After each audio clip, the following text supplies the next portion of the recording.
Assalamualaikum warahmatullahi wabarakatuh. Saya Cikalin Selama Ramadan dengan NPM 419221000054 akan mempresentasikan dan menjelaskan tentang analisa geoteknik dengan nama paket PR05 Perencanaan Teknik Penanganan Longsor Provinsi Sumatera Utara dalam penjelasan DED tahun 2024. Di pedoman dan standar persyaratan perencanaan geoteknik SNI 8460/2017. Pedoman rekayasa penanganan keruntuhan lereng pada tanah residual dan batuan pada T09/2005B, perencanaan jembatan terhadap beban gempa SNI 2833/2016.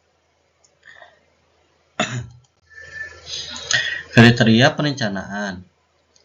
Dalam tabel 25 ini, nilai faktor keamanan untuk lereng tanah merupakan yang rendah merupakan 1,25 dan yang tinggi merupakan 1,5.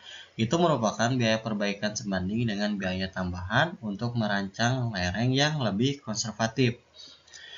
Dan yang untuk titik terendah dalam kondisi ketidakpastian analisisnya, yang kedua di 1,5 dan untuk yang tinggi di 2 atau lebih. Itu merupakan untuk biaya perbaikan lebih besar dan biaya tambahan untuk perancang lereng yang lebih konservatif. Dan ada di tabel 26 ini merupakan nilai faktor keamanan untuk lereng batuan. Kondisi lereng batuannya merupakan kondisi permanen dan sementara, dan untuk nilai faktor keamanannya di 1,5 dan 1,3.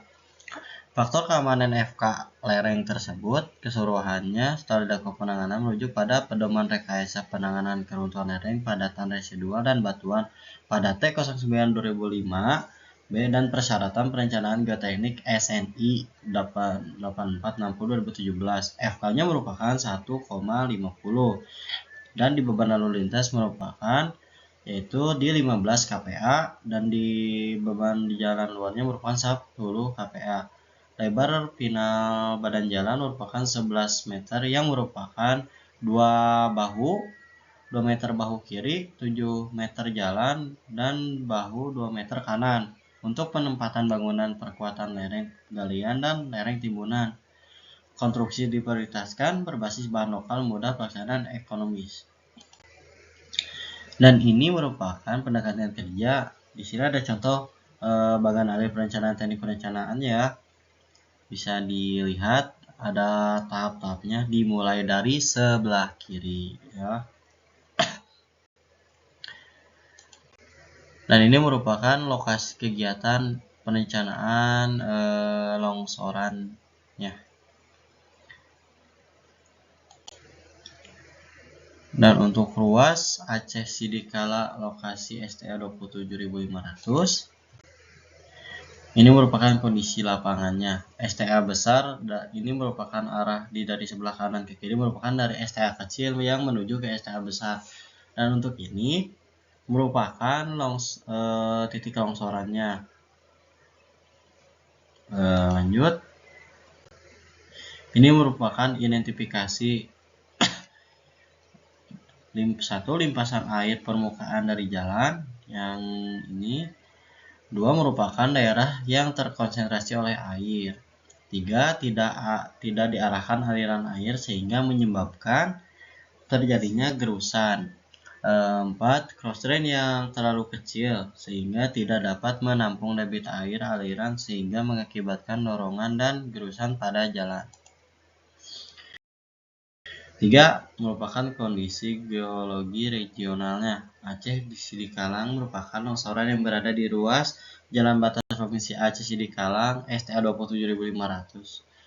Berada pada peta geologi regional Lembar Sidikalang dan sebagian Sinabang, terletak pada formasi Tulah Poba atau Kiviti, di mana tersusun atas hasil endapan vulkanik dari Toba. Dan ini merupakan stratifikasi tanahnya. Dalam keterangannya ada yang berwarna paling atas itu yang hijau, lempung lano pasir warna coklat yang timbunan konsistensinya lunak. Dan untuk yang lapisan kedua merupakan lempung lanau pasiran warna coklat, konsistensi lunak hingga teguh. Dan yang lapisan ketiga merupakan lanau pasiran warna abu-abu, kecoklatan, konsistensinya teguh. Dan untuk yang lapisan paling bawah ya dan terakhir itu batu pasir lufan warna coklat muda, tingkat pelapukannya sangat keras. Sekian presentasi yang bisa saya sampaikan. Assalamualaikum warahmatullahi wabarakatuh.